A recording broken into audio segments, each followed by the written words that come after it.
আসসালামু আলাইকুম। এই যে কিচেন বাই স্বর্ণা চ্যানেলে আপনাদের স্বাগতম। আমি আজকে পটলের খোসার একটা ভর্তা বানিয়ে দেখাবো। এটা খেতে অনেক মজা। ভর্তাটা একবার খেলে বুঝতে পারবেন এটার স্বাদ কেমন। গরম ভাত দিয়ে খেতে খুবই ভালো লাগে। এখানে আমি পটলের খোসাগুলো ভালো করে ধুয়ে সিদ্ধ করে নেব।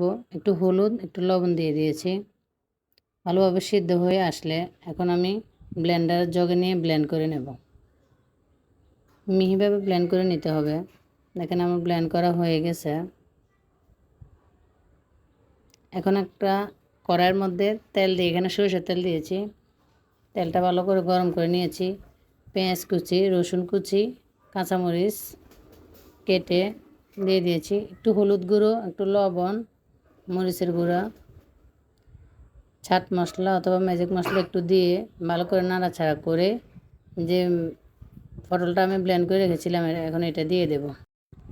এটা খেতে আসলেও খুবই ভালো হয়। একবার এভাবে করে দেখবেন। এভাবে করে খাওয়ার পর থেকে মনে হয় পটলের খোসা আর ফেলে দিবেন না। এভাবে ভাজি করে খাবেন। ভালোভাবে নাড়াচাড়া করে ভেজে নিতে হবে। দেখেন আমার এটা হয়ে গেছে প্রায়। ভাজা ভাজা হয়ে গেছে এই যে।